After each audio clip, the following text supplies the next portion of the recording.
विविध भारती पुणे ठळक बातम्या. देशातले 29,885 कोविड रुग्ण काल बरे झाले. त्यामुळे देशातल्या बरे झालेल्या रुग्णांची एकंदर संख्या आता 95,50,712 झाली आहे. रुग्ण बरे होण्याचा दर आणखी वाढून तो 95.46% एवढा झाला आहे.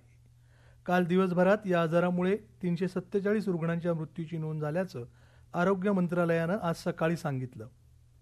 केंद्रीय गृहमंत्री अमित शहा पश्चिम बंगालच्या 2 दिवसांच्या दौऱ्यावर असून आज दुपारी ते मिदनापूर इथं जाहीर सभा घेणार आहेत. तत्पूर्वी मिदनापूरमध्ये सिद्धेश्वरी काली मंदिरात दर्शन घेऊन त्यानंतर ते स्वातंत्र्य सैनिक खुदीराम बोस यांना आदरांजली अर्पण करणार आहेत. रवींद्रनाथ टॅगोर यांनी स्थापन केलेल्या विश्वभारती विद्यापीठाला ते उद्या भेट देणार आहेत. अमेरिकेनं चीनमधली आघाडीच्या चिप उत्पादक SMIC या कंपनीला अमेरिकेचं तंत्रज्ञान वापर करायला बंदी घातली आहे.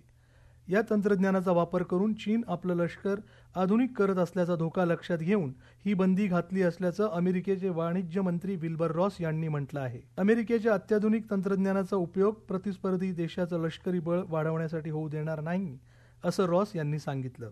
ट्रम्प प्रशासनानं आपल्या कार्यकाळाच्या शेवटच्या आठवड्यातही चीनी कंपन्यांवरचे निर्बंध कडक ठेवण्याचं धोरण सुरूच ठेवलं आहे.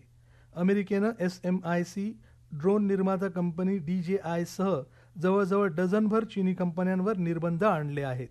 उत्तर प्रदेशातील हाथरसमधील सामूहिक बलात्कार आणि हत्या प्रकरणी केंद्रीय अन्वेषण विभागानं 4 आरोपींविरोधात विशेष न्यायालयात आरोपपत्र दाखल केलं आहे.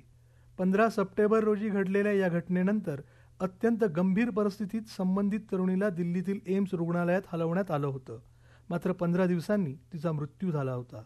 या होत्या आतापर्यंतच्या ठळक बातम्या. या नंतरच्या ठळक बातम्या सकाळी 10:58